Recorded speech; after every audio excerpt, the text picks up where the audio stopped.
ভাই direct স্পিচে yes এবং no থাকলে কখন আমি ব্যবহার করব রিপ্লাই ইন দা অ্যাফার্মেটিভ, এবং কখন আমি ব্যবহার করব রিপ্লাই ইন দা নেগেটিভ, কিংবা কখন আমি ব্যবহার করব reply in the affirmative and say that, এবং কখন আমি ব্যবহার করব reply in the negative and say that. এই সকল বিষয় তুমি আজকে পেয়ে যাবে আজকের এই ক্লাসে। সো মনোযোগ সহকারে ক্লাসটা দেখতে থাকো। সো দেরি দেরি না করে চলো শুরু করা যাক। দেখো কোথাও যদি দেখো তুমি ডিরেক্ট স্পিচে ইয়েস আছে, তাহলে তুমি ইয়েস এর জন্য দিবা রিপ্লাই ইন দা অ্যাফার্মেটিভ। আর কখনো যদি কোথাও দেখো নো আছে, নোর জন্য দিবা রিপ্লাই ইন দা নেগেটিভ। বলো কি বলছি? কোথাও যদি দেখো ডিরেক্ট স্পিচে ইনভার্টেড কমার ভিতরে কি আছে, ইয়েস আছে, ইয়েস এর জন্য তুমি কি দিবা রিপ্লাইড ইন দা অ্যাফার্মেটিভ। আবার কোথাও তুমি যদি দেখো রিপোর্টেড স্পিচে কি আছে, নো আছে, নোর জন্য দিবা কি রিপ্লাইড ইন দা নেগেটিভ। এখন আরেকটা বিষয় দেখো, এটা অনেকেই বোঝে না। দেখো কোথাও যদি দেখো ইয়েস এর পরে কি আছে, ইয়েস এবং নো এর পরে কোনো বক্তব্য আছে, ইয়েস তো বলছি, ইয়েস এর পরে আরেকটা কি আছে, একটা সেন্টেন্স আছে বা এক বাক্যাদি কি আছে, বক্তব্য আছে, তখন তুমি ইয়েস এর জন্য দিবা replied in the affirmative and said that.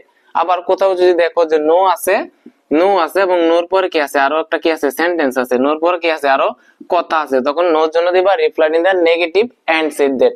আবার কি বললাম, কোথাও যদি দেখো ইয়েস আছে এবং ইয়েস এর পরে কি আছে, আরো কোনো বক্তব্য আছে, আরো কথা আছে, তখন ইয়েস এর জন্য দিবা কিবা reply in the affirmative and said that. দেখো পুরো বিষয়টা একদম সহজ হয়ে গেছে, যে কোথাও যদি ইয়েস থাকে reply in the affirmative, no থাকলে reply in the negative.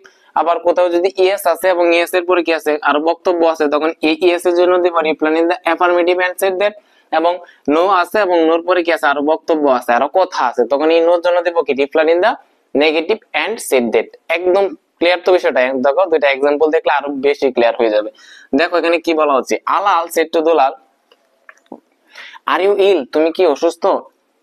Yes shed দুলাল, দুলাল বলতেছে হ্যাঁ, হ্যাঁ সে বলতেছে হ্যাঁ, তা সে অসুস্থ আর কি, যাই হোক। তাহলে দেখো আমরা এটা যদি করি আলাল সেড টুটা পরিবর্তে কি হবে বলতো, এটা কি হয়ে যাবে, আস্কড হয়ে যাবে। কেন আস্কড হয়ে যাবে বলতো, কারণ এই যে রিপোর্টের স্পিচটা এটা হচ্ছে একটা ইন্টারোগেটিভ সেন্টেন্স, আর ইন্টারোগেটিভ সেন্টেন্সে সেড টুর পরিবর্তে কি হয়, আস্কড হয়ে যায়। হ্যাঁ, আলাল আস্কড, কাকে আস্কড করলো, দুলালকে আস্কড করলো। হ্যাঁ, ইনভার্টেড কমা ওটাই কি হবে বলো, আমি বারবার বলছিলাম কিন্তু কি হবে এখানে, যেহেতু এই ইন্টারোগেটিভ সেন্টেন্সটা অক্সিলারি ভার্ব দ্বারা শুরু হয়েছে, তাহলে ইনভার্টেড কমার পরিবর্তে কি হবে বলো, বলো ভাইয়া কি হবে, ইফ হবে। এরপরে আমার কি করতে হবে, সাবজেক্ট দিতে হবে। সাবজেক্ট কি, ইউ, ইউ হচ্ছে সেকেন্ড পারসন, কাকে দিকে চেঞ্জ হবে বলো, অবজেক্ট কে দিকে চেঞ্জ হবে। অবজেক্ট কেটা এখানে দুলাল, দুলালের জন্য আমরা কি ব্যবহার করব, হি ব্যবহার করব।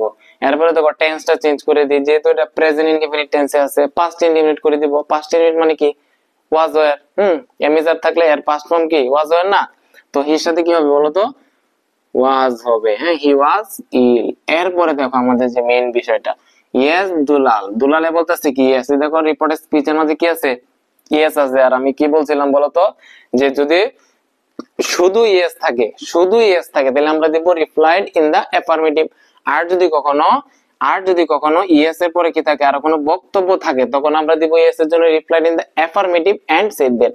বলো তো এখানে যে ইয়েস আছে, ইয়েস এর পরে আর কোনো বক্তব্য আছে, সে কি বলছে ইয়েস, এরপর আর কোনো কিছু বলছে না, বলে নাই কিন্তু, তাহলে আমি কি দিব, শুধু ইয়েস এর জন্য কি দেব রিপ্লাইড ইন দা অ্যাফার্মেটিভ। তাহলে কি হবে এখানে বলো, দুলাল, Dulal replied in the affirmative। কি হবে, দুলাল replied in the affirmative। হ্যাঁ, replied in the কি হবে, affirmative হবে। দুলাল replied in the affirmative। আচ্ছা এখানে দেখো, এখানে যদি আবার কি থাকতো, yes না হয়ে যদি no থাকতো, তাহলে তোমার উত্তরটা কি হইতো, যে দুলাল replied in the negative। Clear? yes থাকলে দিব আমরা replied in the affirmative, no থাকলে দিব replied in the negative। এরপরে আমরা আরেকটা एग्जांपल দেখি, আলাল said to দুলাল, আলাল দুলালকে বলল আর ইউ ইল, তুমি কি অসুস্থ? Yes I am ill said Dulal, দুলালে বললো হ্যাঁ আমি অসুস্থ। তাহলে দেখো এতটুকু তো এটার মতোই হবে, কি হবে, আলাল, আলাল আস্কড দুলাল, আলাল দুলালকে বললো, ইনভার্টেড কমাটা হবে ইফ, সাবজেক্ট কেটা হবে, ইফ হবে কি হি, এরপরে আরটা হয়ে যাবে কি ওয়াজ হয়ে যাবে, এরপরে কি হবে ইল হবে। এখন বলো তো ভাইয়া কি হয়েছে এখানে বিষয়টা, yes I am ill said Dulal, দুলালে বলতেছে হ্যাঁ আমি অসুস্থ। দেখো তো এখানে ইয়েস আছে এবং ইয়েস এর পরে কি আছে, আরেকটু বক্তব্য আছে, আরেকটু কথা আছে, বলতেছে হ্যাঁ আমি অসুস্থ। ইয়েস এর পরে কি আরেকটু বক্তব্য আছে না? আমি কি বলছিলাম ভাইয়া, যে ইয়েস এর পরে, ইয়েস বা নোর পরে যদি কোনো আরো বক্তব্য থাকে, তখন সেই ইয়েস এর জন্য দিব আমরা রিপ্লাইড ইন দা অ্যাফার্মেটিভ। তাহলে এখানে কি হবে বলো, দুলাল এই যে Dulal, Dulal replied in the Dulal replied in the, কি হবে বলো? Dulal replied in the affirmative and said that, কি হবে? And said that. এরপরের অংশটা তুমি করবা যে আই হচ্ছে ফার্স্ট পারসন, কাকে দেখে চেঞ্জ হবে? সাবজেক্ট। দুলালের দেখে হলে কি হবে? হি হবে। হ্যাঁ, হি হবে। এরপরে যে এমটা কি হয়ে যাবে? ওয়াজ হয়ে যাবে। প্রেজেন্ট ইনডিফিনিট পাস্ট ইনডিফিনিট হয়ে যাবে। এরপরে চিল। শেষ। ক্লিয়ার বিষয়টা? ওকে, থাকো তাহলে। হ্যাঁ।